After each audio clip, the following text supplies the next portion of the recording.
west side is fine.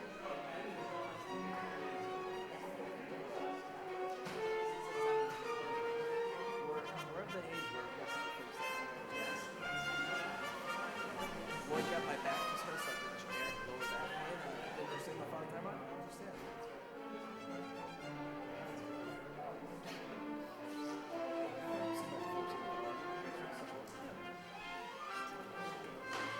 It is. It gets longer the crazier they get in the face. They can't reach each other yet.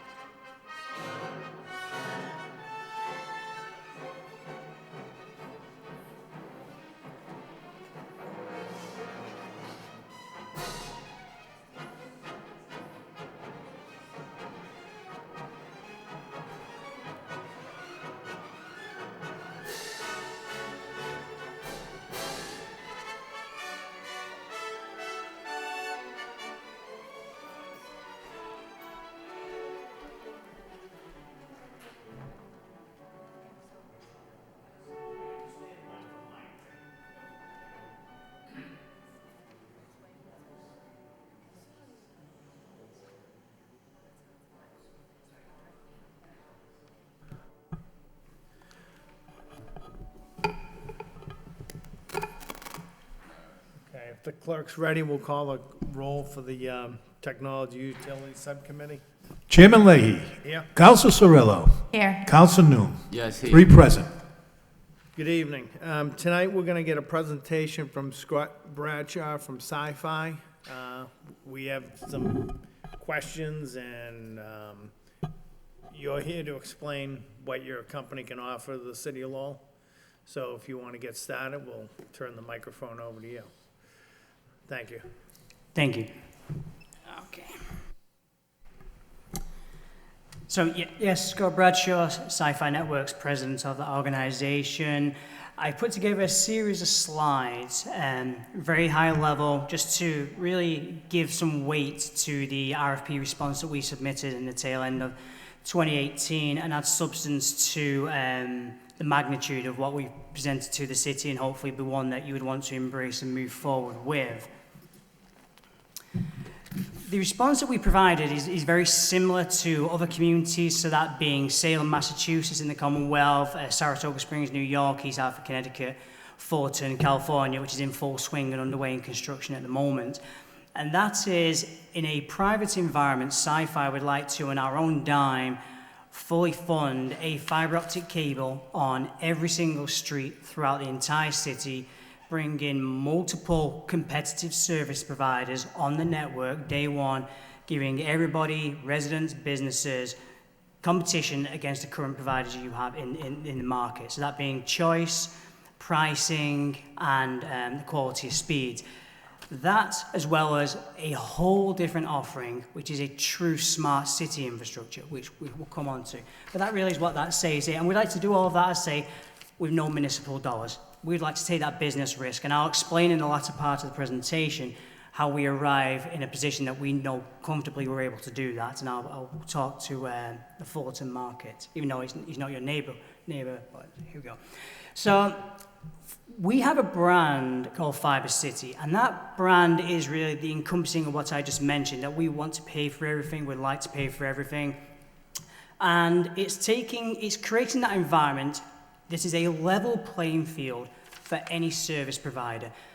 We say service provider because we as a society are moving away from the term internet service provider. Now it's becoming an environment where new organizations are emerging, where the bandwidth capacity is available within the city, and that being home security, telemedicine, all those what they call IP-based services that are just there waiting but don't have the necessary capacity to deliver that technology to the home and to the businesses. So traditional services such as internet, if you wish to do phone in a cord-cutting environment, and TV in a cord-cutting environment, and the phone is absolutely still available. So people are in a position which is quite unique for yourselves, that they can either stay with who they currently purchase service from now, or they now have a choice to purchase competitive services, more advanced services from the people we are bringing to the city for you. So that's what we'd like to do here. We'd like to create that choice. We'd like to create competition. The service providers we are bringing are primarily chosen based upon one thing, and that is customer service. So yes, we can bring in a very large organization. They can compete against the incumbent and offer the same things. But what we are looking to really drive is connecting as many people as possible, and those people wanting to receive a service that they can embrace. They're happy to spend a price on a service that they feel very comfortable with and delivers what their expectations are. So customer service, pricing, and mission critical. The one thing that businesses that we're finding throughout the US are asking for is high dependent mission critical services, the ones that are supported by very stringent service level agreements. The network is permanently up. We have a very responsive partner. That is to the home and to the businesses. Underneath that entire environment, we have what's called a smart city infrastructure. You would be only one of few cities throughout the entire US and certainly in the Commonwealth where every street would have significant high fiber count. What that really means is you are wired not only for today, but what's coming. We're all starting to see the autonomy of vehicles and the data hungry. You have a very low median age here, a very cosmopolitan community. So you can see the type of environment that you are working within, and those type of people want high reliable, high data capacity. On the back of there, though, it's about the city itself, the efficiencies of the city, and how you, as a municipal government, can also benefit from this infrastructure in an efficient way. So that can be, to give you an example, without jumping too far ahead in a smart city environment, East Hartford, Connecticut, one of our communities, they are looking for leakage detection. They don't want to be reactive, they want to be proactive. So by having the fiber taken to a street light, and that street light is wirelessly talking to a sensor that's on the manhole cover, that manhole device is permanently registering the hydraulic flow of the water. So as soon as they start to see dips within the SCADA system, they know there's actually a potential problem there, so they can be very proactive and report that data. So they might spend the same amount of money, but how they deploy their crews, how they manage that taxpayer money is significantly more efficient. As well as taking fiber to the street lights, they're able to dim these lights in unsociable hours, which is an instant saving on the bottom line for the taxpayer in the city because they're not spending as much wattage.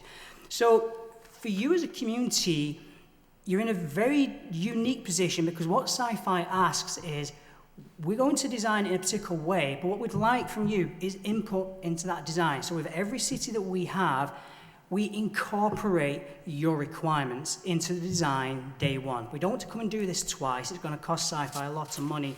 So we would rather, if you have community outreach initiatives, if you want to create incubation hubs, innovation hubs to drive startup communities, biotech, those kind of things, we want you to feed that information to us. So once we have that information, we then complete our design, and that's what we then build upon. More important than that, though, once that entire network is built and what we call GIS, and it's all digital rather than on paper, we then hand over that entire infrastructure footprint to you, so you know exactly where we are. No hidden agenda there, and the reason being, we're here for at least the next 30 years. When we look at the project, it's all about taking that big chunk of change to build this network, spreading it for the longest period of time to really drive down the cost that we will charge multiple service providers to access the network to them who they provide services to the residents and business within the city. Because Sci-Fi ourselves, we're not a service provider, but what we are very good at doing is building long-term sustainable projects. So hotels, student accommodations, Rowan Pickstock of the Pickstock Group of Companies, one of the co-founders. For the last 30 years, that's all he does. He builds long-term sustainable projects where a spade never goes in the ground until that project is in a very financial position where it stands on its own 2 feet. So as I say, jumping very well ahead there, but residents, businesses, competition, ample choice, customer service, all underlaid by a citywide smart city infrastructure.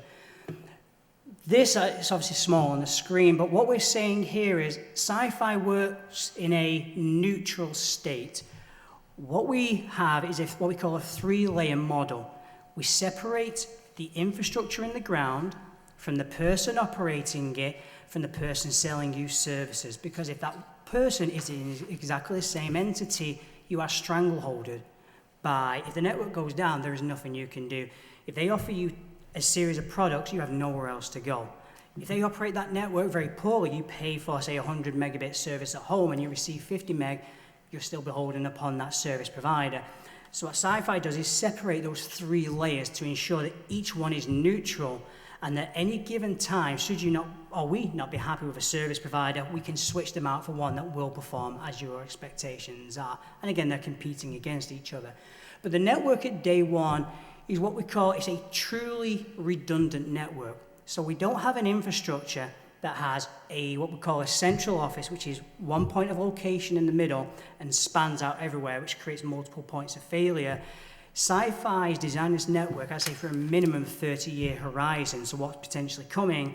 So we actually design what's called a distributed cabinet model. Every cabinet is talking to each other.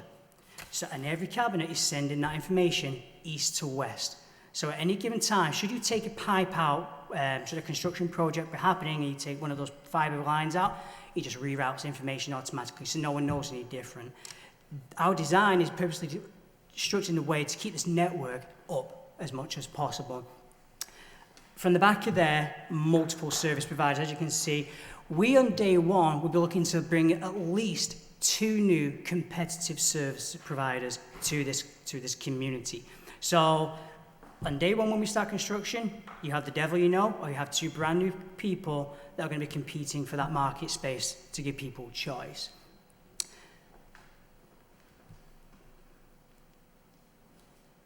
Yep. Community impact. This one's is a big one for Sci-Fi. It's a big one for our investors, and naturally, it's a large one for yourselves.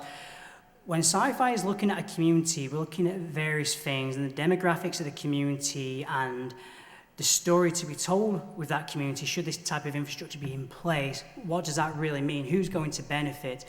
Key things we are looking for is the people today is great, but what about those children coming? What type of jobs with this infrastructure could we create that would keep those children in the community, creating new jobs, without them going and taking their salary and the wages they earn into a new community? It's about those individuals. The schools, they form under what we call that smart city piece. So again, if I was to take an East Hartford, Connecticut one, because really that's one I can relate a bit more to rather than Salem at the moment, because we're just finalising some aspects of the agreement. They had their school district, which was very disparate, and to put it into non-technical, they would have like a 500 megabit connection at one school and a 10 megabit connection, and they were paying a lot of money for those connectivities. What we offered them, because we are doing this as a city, in that instance, as a town-wide build, we took their existing budget, transferred it to the network, and took all those schools, rather than 10 meg and 500 meg, and took them to 10 gig symmetrical. That means 10 gig down and a 10 gig going up. It instantly changed the school environment, how they could transfer the data between the campuses, how they could access the information they store online, the interactive sessions between classes. It changed the entire dynamics of that school net, or that's what it's going to change the dynamics of there. Police, hospitals, high capacity. For first responders, this is quite again, a unique position you'll be in, is that because fiber is everywhere, how you choose to utilize this is really down to yourselves and your thought process. You can actually be connecting all the cross sections, the traffic signals, cameras everywhere to keep people safe. That can be all coming back to City Hall or to wherever your data services for the city are. And the first responders have a secure network. So you yourselves will have your own secure layer on this network to benefit from it as you wish. What you should hopefully start to see is fiber to the home is great. Download speeds, gigabit speeds, and that's also great. But what is it you're really looking for? Is it just download speed because you want to get, that's the buzzwords of today? Or is it a long-term sustainable infrastructure that's going to have significant impact economically on the community that someone else is paying for, that you're not having to use taxpayer dollars for? And that's where really sci-fi comes in, because it's many cogs within the whole mechanism. It's symmetrical, same speed to the homes, multi-gig symmetrical to the businesses, smart city, the schools, first responders, the hospitals, all secure environments, municipal dollar efficiencies and how you connect everything back to the SCADA systems, public work departments. The list goes on, and it purely does that because fibre is on every single street and it's a ubiquitous environment.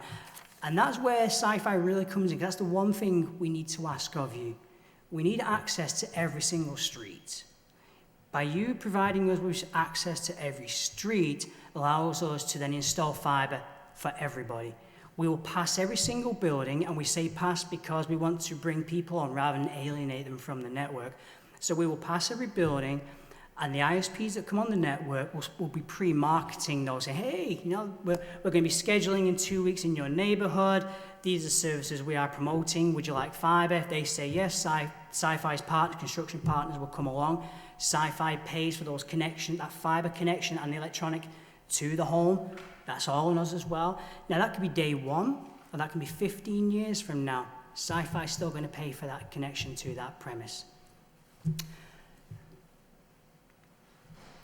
Too small to read there, but it really is summarizing what I was just mentioning. Once you have fiber on every single street, passing every piece of street fixture, whether it be a kiosk, a pump station for public works, a manhole cover, the world is your oyster.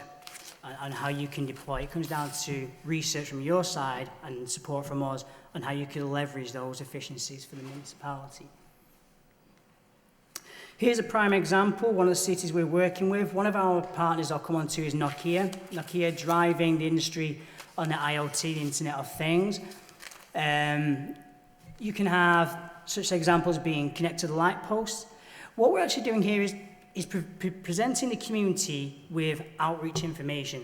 It's a way of them passing a particular piece of street furniture, information being digitized that they can actually use secure public Wi-Fi, promoted by the city maybe, or just information about what's going on in that particular neighborhood. Oops, bus shelters is another one. And then the manhole cover, I say, one of the East Hartford is really driving that as their initiative to save on the municipal dollars. So let's come to our partners and Sci-Fi Networks. So Sci-Fi Networks approached the US in 2014. Unfortunately for us, probably a bit ahead of the curve.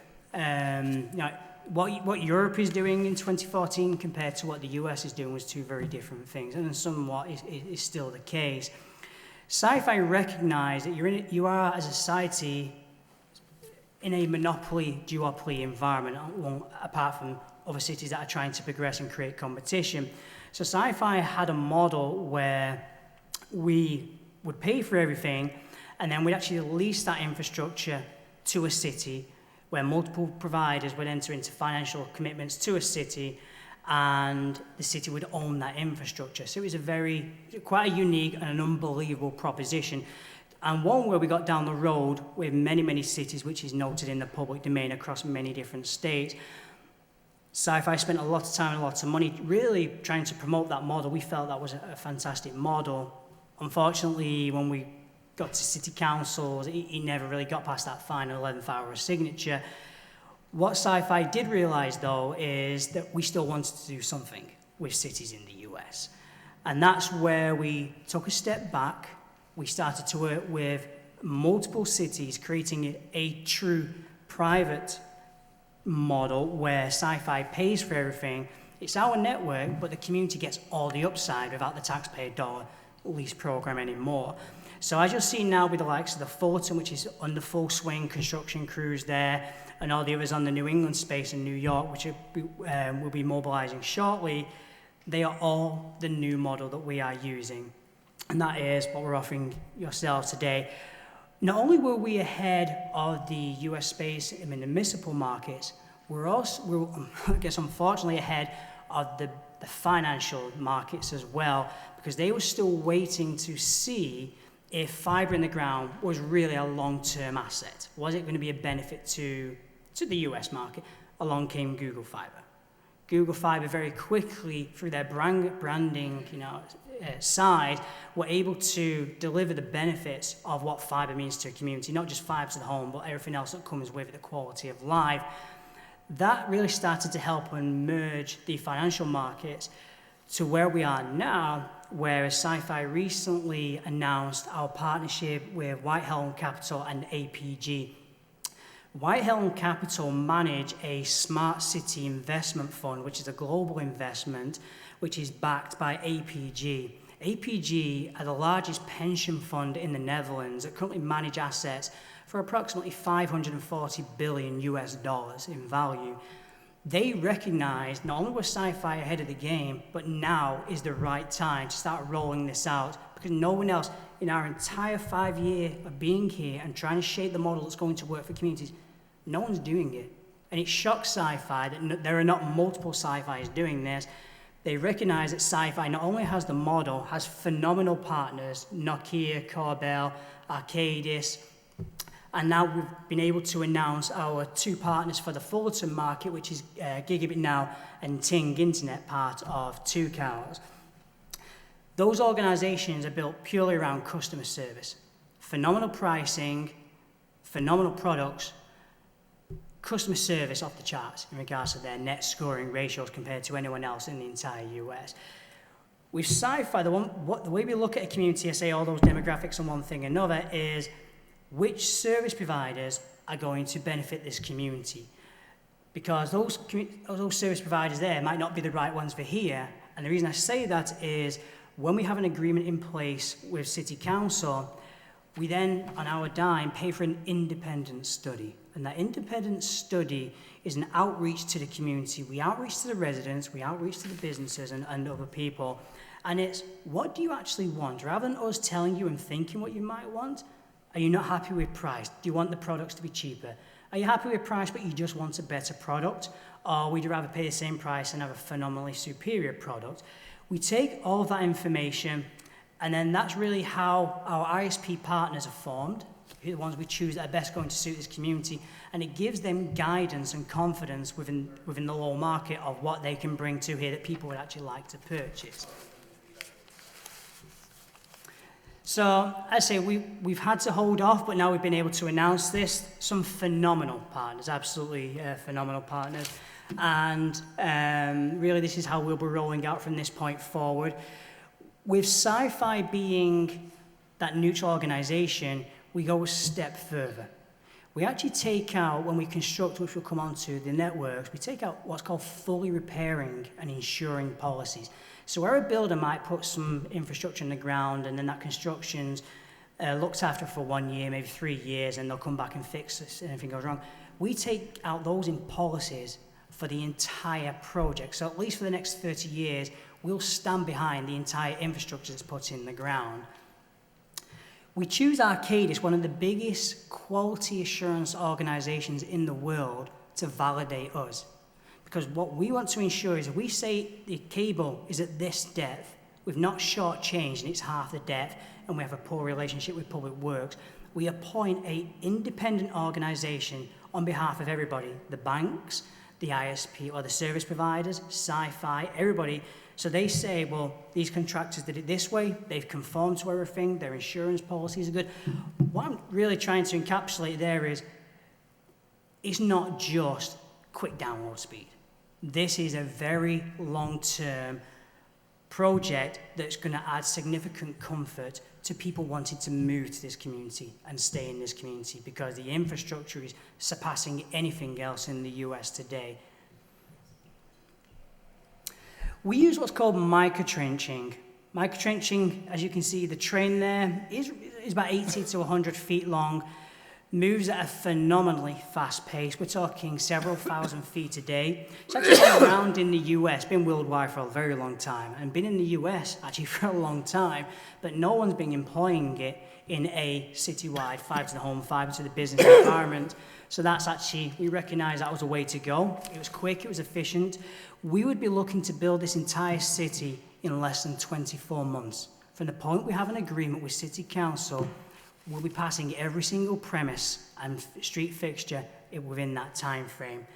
The reason we choose this is not only speed, it's the least invasive technology in the US, and really what we've deemed worldwide today. That micro trench cut there is 1 inch wide. We have hundreds of fiber within there, and you can't quite see, but that goes 12 inches deep. So it's in the sub-base of the road, so Public Works and Engineering can still go about their street maintenance, overhaul the product, but it's above all the utilities in that really congested environment. So we know we're not going to be hitting gas lines, water lines. It's going to be a very environment. What you can see, if you look at the circle on the gutter pan there, that's actually a Fulton in full motion at the moment. To the left, where the asphalt meets the gutter pan, that's actually the reinstatement. You can't even see it's there, so no scarring. To the business model, why Sci-Fi prepared to take the risk? And many people say it's too good to be true. The model's already in existence and has been for years in the US. You just don't see it all the way to the home. If you were to look at the large organizations that put copper and put fiber in the ground and take that around your city, like a metro environment, there are already very large organizations that are funding it privately, installing and maintaining it, and then leasing that out to competitive organizations to them, or organizations that want to sell services to businesses within your community. Sci-Fi has really taken that model, made it a lot more robust for a fiber to the home, fiber to the business environment, created an environment which is highly sustainable for a long period of time. And we've based that on RVA. So RVA is a very recognized, very sought after organization in the US that undertakes independent analysis on everyone who is installing fiber today. So where fiber passes a premise, how many people adopt and take a fiber service? Back in 2015, you can actually see the curve going up. Back in 2015, it's just a continuation. In a community where fiber is passing a building and that fiber service is offered to residents and businesses, almost half of the entire community is adopting that fiber service. So what Sci-Fi recognizes is, though our financial modeling is significantly more conservative than this over a longer period of time, we know, based upon all the evidence for the last decade, if we take a risk and work with you in partnership, installing this on every single street so everybody can have access to it, the evidence shows us that there is a risk reward. We will take the risk knowing that over that 30-year period of time, the reward will be that people will adopt this infrastructure. The business model, it's in the paper, but it's somewhat hard to see here. The business model is really what I explained. Sci-Fi, with our partners, we pay for everything, we install everything, we maintain everything, we periodically upgrade everything, and that's all the way to those homes. What we do then is just lease it out. We take all that money, get it to the lowest possible wholesale cost that we can charge a service provider to come onto the network and sell services to the constituents of the community. We do it at a point that's so compelling to the service provider, it's more in their interest to come and use our network than it is to spend their own capital working on shorter returns on lesser profit margins than they would do themselves. So not only do the people of the community win by having a far superior network than everybody else, it's instant competition day one, and everybody's playing on the same level field in a neutral environment. The optional aspect, should you so wish, is that the city can become involved. You can choose to have various locations. That can be 2 or 3 locations, a school, a redundant loop, connecting some traffic signals, whatever life may look like for you. And we will have an agreement with you that that'll be your dedicated secure environment just for municipal-backed services. So multiple layers, Sci-Fi is paying for all of that. And what we do need from you, though, is access to every street, because by having access to every street, we give it to everybody, we remove that digital divide, and then you'll entice service providers not only exist today that are not even in existence yet in the future to come to the community, provide those next generation services. Very high level. Hopefully that will spawn multiple questions from yourselves. Sure. So when you get access to all the streets and you go up and down the roads, how does it actually get connected to a home or a business? So if we use the gutter pan as an example, we actually, so it's 12 inches deep. We then take a small hole. If you imagine the duct going to the premise is smaller than the width of a pencil. That duct then goes under the under that gutter pan, under the curb, under the sidewalk, and stops at the end of the public rights of way. So the right of way onto the private easement. We actually take, because we would like to connect as many people as possible so they receive the benefits of this. We take that so that's what we call a mini duct. We take that duct to every single premise in the entire city. We take that risk because what we don't know is who's going to buy service and when they're going to buy it. And we don't want to be doing this twice. We don't want to be pulling permits in multiple years down the line, so we'll just do it once. So yeah, we take it to the back side of the sidewalk or that parkway. We cap that tube. When a customer at that premise is okay, like connectivity, we then take that mini tube. It could be up the side of the drive, it could be in the dirt, depending upon the composition of that person's front yard. We take it to the basement or wherever the entry point is best suited for that premise occupier. We stop it at the electronics, and then we blow fibre through the actual duct itself. What you actually have is what's called a microduct. So the latest glass, the latest fiberglass is going into your streets. It's not something that sits there and no one buys service for the next 20 years and it degrades and does everything else. Only at the point that someone is occupying that building and requesting service from one of the service providers on the network do we then blow the glass in ready to go. So everything is of the latest. Okay. So you got it 12 inches down, right? Mm-hmm. Basically. And so that when we redo a road, we're obviously not digging down that deep. Gas lines and things like that, are you trying to go on the opposite side of where water and sewer and? Yes, so what the construction crews will do is a couple of things. One is that they'll put what's called a GPR, so a ground penetration radar, on the front of our machines. So we don't build off spec. It's very calculated. So we actually penetrate the ground looking to see what's already there to begin with. You might provide us with utility maps and we'll contact the appropriate utility providers. But we somewhat, and rightly so, take that information with a pinch of salt because we don't want to be hitting things unnecessarily. So we will radar the ground as we're building. Everything we note that you actually might not have on your own records, we will digitize on our fiber footprint. So once everything's built, not only do you have digitized version of our fiber network, we will also give you every utility that we find along the way. So you have a completely updated digital map of all that information. Right. So we're talking just running the lines down every street, and no matter where it is, you might have to go across the street to the houses on the left, but you might be right on the curbing for the houses for the right. It does, and this comes down to the Public Works Department and engineering. We can either use, at the Fulton example, we can go along the gutter pan, that's the ideal, or we might come 6 to 10 inches out, depending upon what the engineering department is preferred.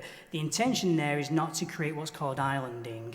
We don't want to create a position where one side of the road is floating compared to the other, even though it's only a 1 inch wide slot.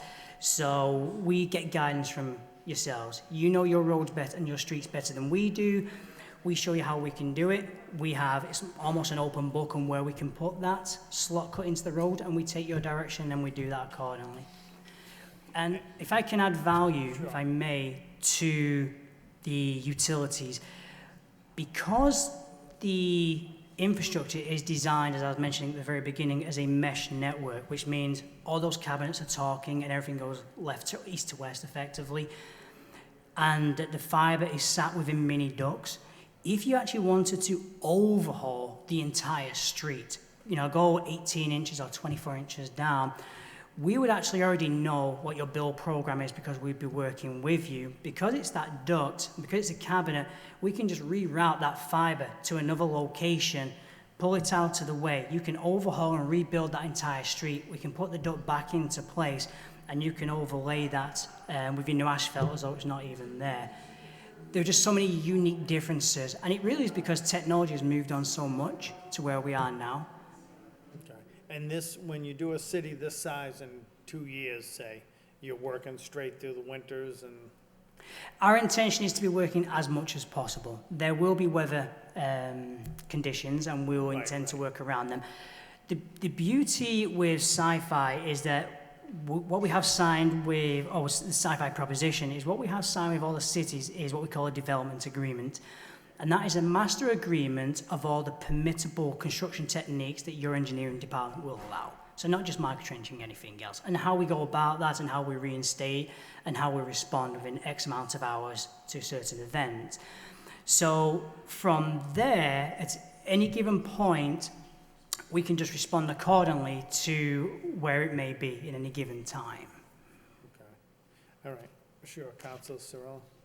Hi, yes, thank you. My pleasure. Great presentation.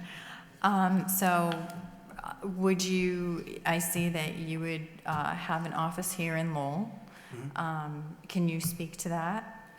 I can speak to it to the point that what we're doing with the other cities, because they'll kind of cross over, our intention is to, a couple-fold. One is that we will have a 24/7 crew dedicated to the project.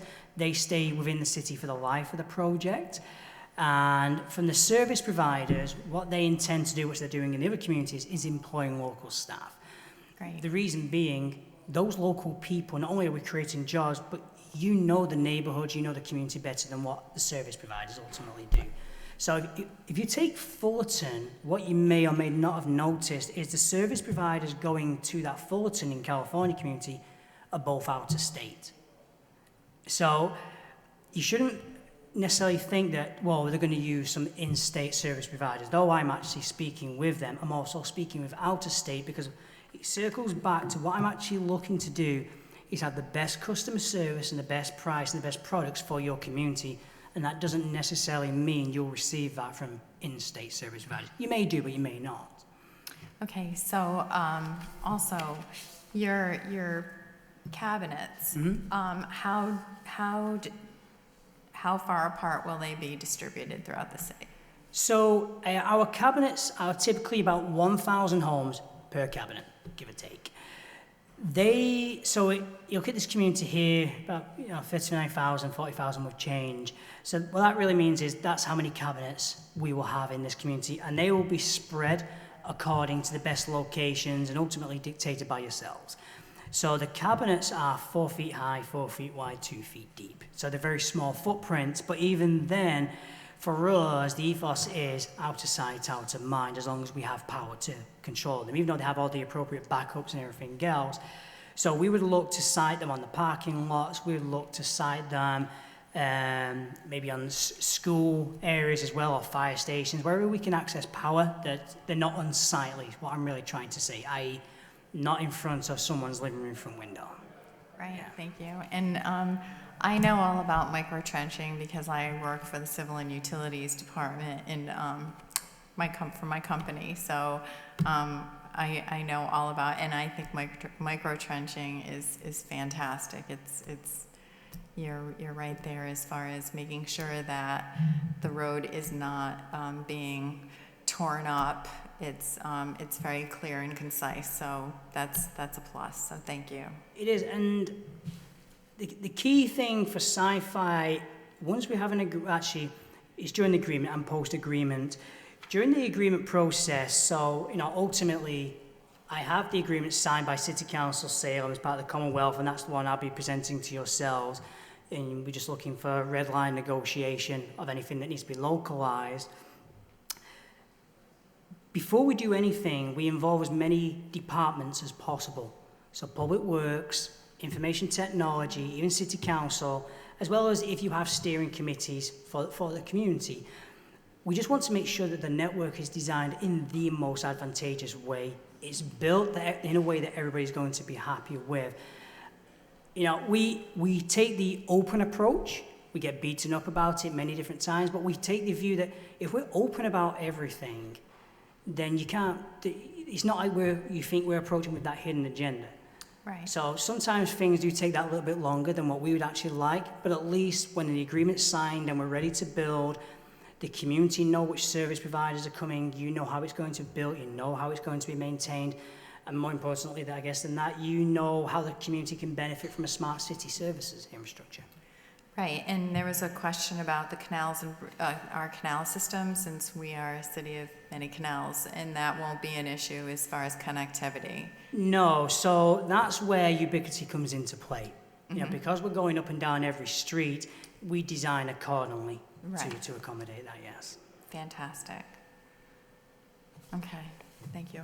I'm good for now. Thank you, Mr. Chairman. So you mentioned that you have agreement with some of the city and town already.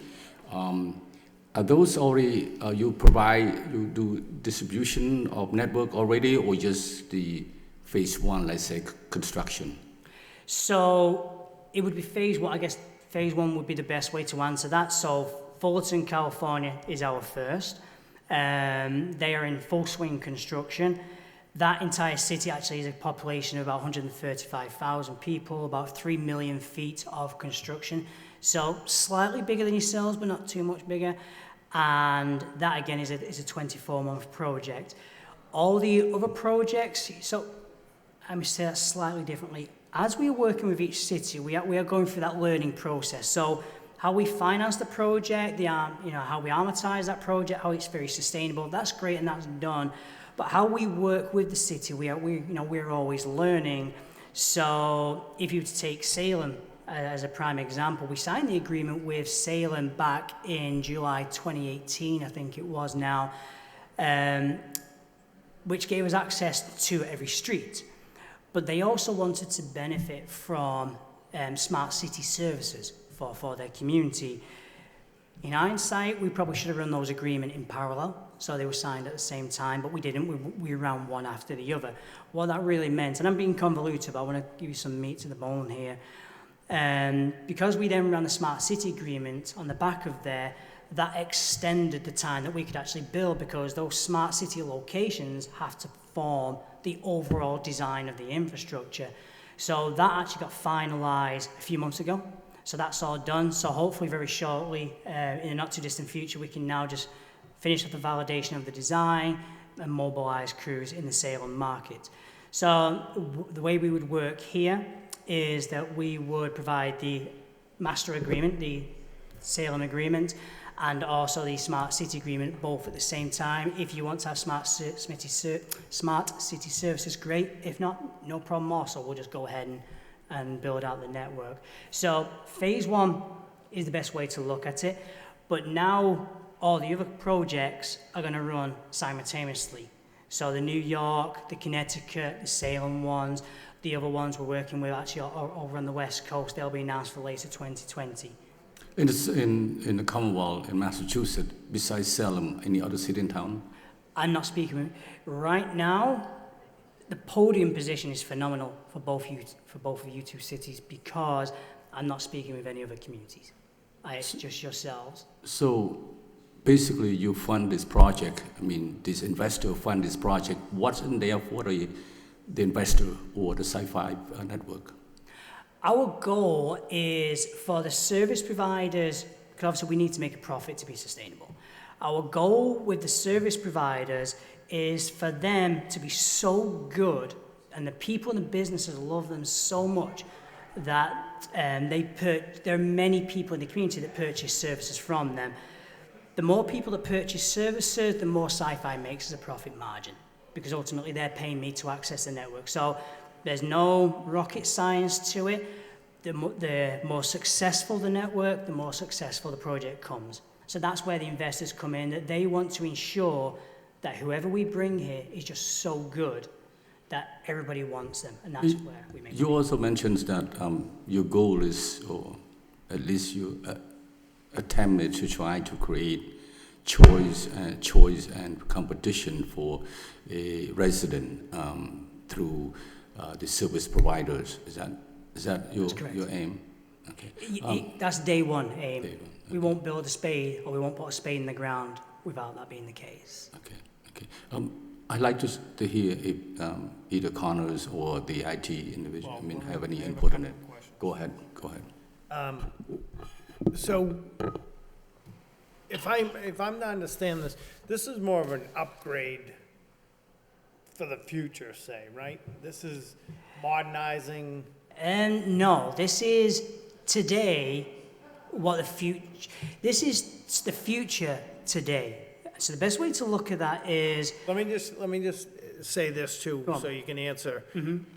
I think the way some people looking at this is like my cable bill today is $225. If you come here, is my cable bill going down to $160? That's not the way to look at it, right? We're looking at it like getting Yes and no. services for what the price is at the time, right? No, you're absolutely right. So there are two, well, actually multiple ways of looking at it, but two clear ones. So one is it's the technology of tomorrow. You have the infrastructure ready. Right. So you'll be able to provide everyone with far superior service than you have now because of the infrastructure. Because you have that in place, it changes the dynamic for the people of the community. And I'm a prime example of this. So at home, I have fibre to my home with a provider in the community.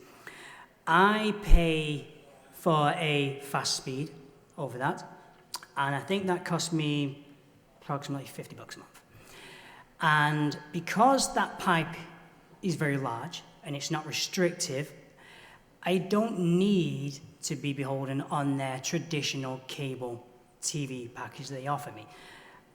So I pay $50. Now, if I took the cable package with all the franchise fees and all the taxes and the set-top boxes that I have in every room, I have 2 teenage kids that leave everything on in the house, multiple channels, so they're doing the homework on the laptops, they've got 2 TVs, how in the heck they do it is beyond me, but everything's on, everything's streaming. Yeah. So that means I had to have multiple set-top boxes, and I've got to pay for them because the incumbent charges me.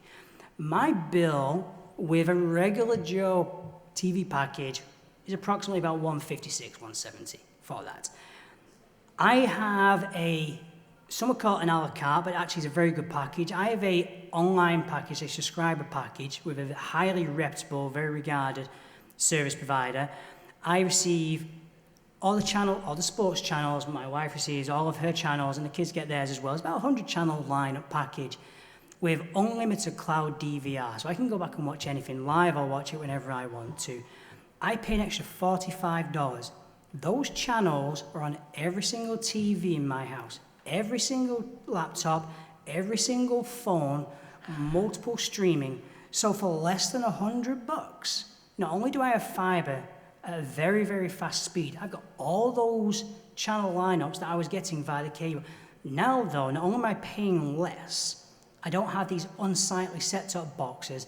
I can be working from here today and access one of those channels on my phone because that's part of the subscription of that alley.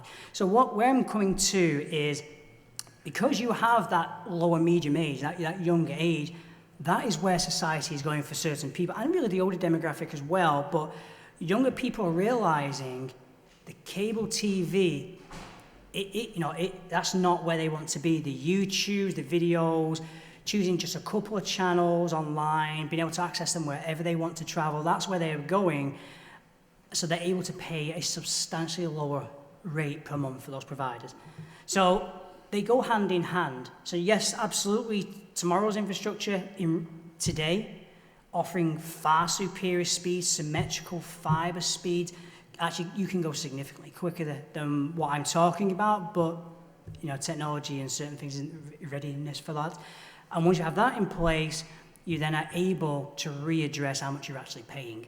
So you can stay with the devil you know, and you could absolutely continue to pay the incumbent for the package you receive, or you can work with one of the service providers that we'll bring here, and then, ironically, go faster on their internet and purchase the TV package, traditional TV package for your current provider, or go faster with one of the new providers and go a la carte, or hopefully what we've seen through history and market analysis is that when competition comes down, prices go down.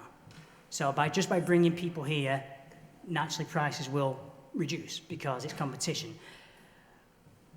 Coming to your question, actually an extension of your question, is that what's very good for you, and I'm being very mindful of time, is the service providers I'm bringing to your community have to compete. They can't just think just because this is a far superior infrastructure, they can charge you what they want. If they were to overcharge you for this superior infrastructure, no one's going to buy it. They are in financial agreement relationships with Sci-Fi. So for them to be successful, they have to offer something that's substantially different. So that's superior product, better service, at a rate that people are happy to pay for. That way they can get great market penetration. So you know straight off the bat that competition is absolutely going to happen and people absolutely are going to have choice because it's the only way the project works. Sure, can we hear from Moran? Thank you, councilors. All your points are excellent points. To address Chairperson Leahy's point regarding the money, one of the things that's really important is that it's all really about choice. It comes down to choice. If you look back at technology over the past 5 years ago, how many people had LED screens in their homes? Not many. Over the past 5 years, however, LED screens have been adopted in most homes. If you go to buy a TV today, you're not getting a tube, you're getting an LED screen, and the cost points have dropped considerably. In the past 3 years, these LED screens now incorporate internet technologies. You can connect to Netflix, you can connect to Roku, you can also connect to things like YouTube, which are pure internet. You can get anything on YouTube. The choice that's being made available to consumers is vast, and it's growing like crazy every day.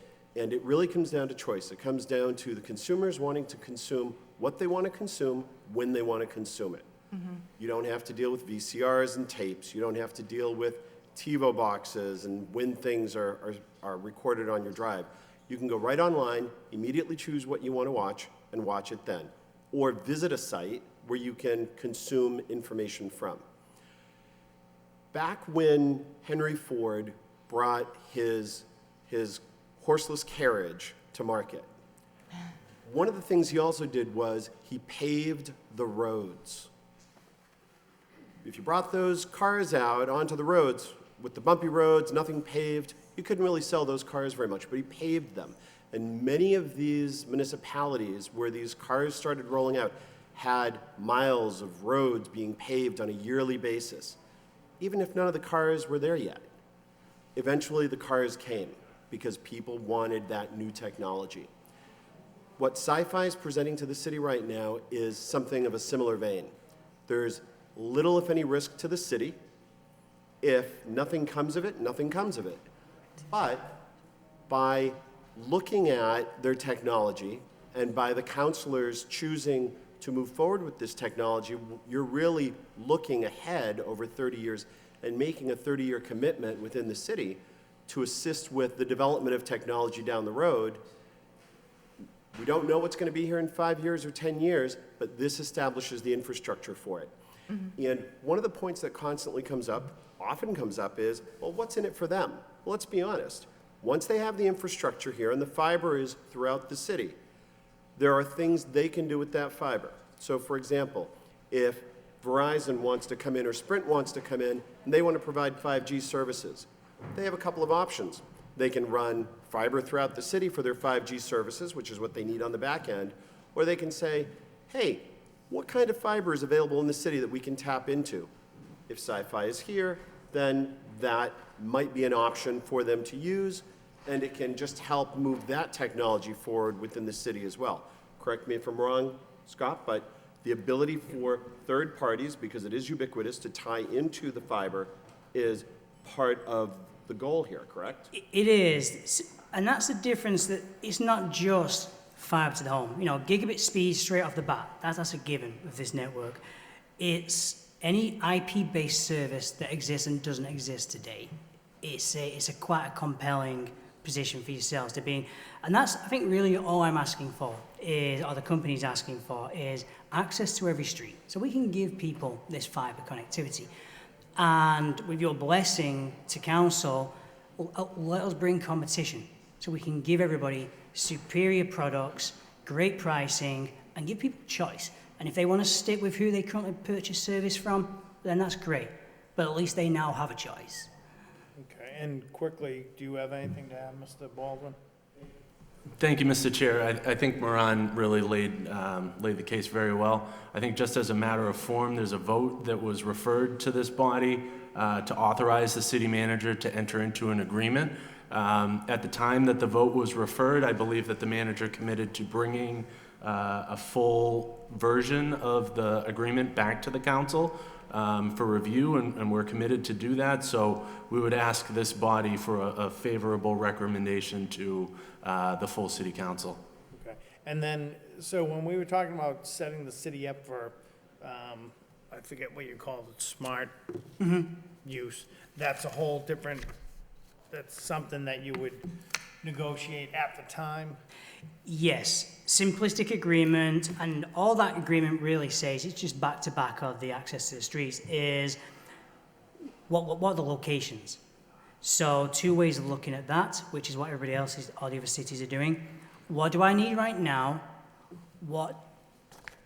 How wide is my imagination 30 years from now? And all sci-fi is asking for is, what are the address locations? So we can incorporate that into design today. But what is your anticipated capacity? If it was a wish list, what would you like? So we'll put the capacity in. You don't need to know the locations, it's just about capacity. All right, but you help them out with as far as, like, who knows what we might want in 30 years? Do we want cameras on at every intersection on the lights? Do we want the ability to lock down someone's house, right? Or Who really knows? You know, we don't have that crystal ball. East Hartford are doing walking trails because they now have the ability. So where some women are walking their pets in the evenings and it's incredibly dark, they are looking to take fibre to a location in those trails, which will give them access to public Wi-Fi because they have very poor cell service. They can then contact 911 if they feel very uncomfortable. So it's those types of ideas. Okay. All right, sure. Do you want to make the motion? Yes. I would like to make a motion to refer this to the city manager to move forward with bringing Sci-Fi in as a partner and having the city manager write up the agreement for the city council, for the city council's approval. Second. Thank you. Thank you so much for your presentation. This is I fantastic. appreciate your time. And Thank you so much. I look forward to you becoming a very key partner for the city. Thank you. Okay. Thanks, Scott, for coming in and explaining that. Thank My you. pleasure. Yeah, motion to adjourn. So moved. Second. Thank you. Thank you.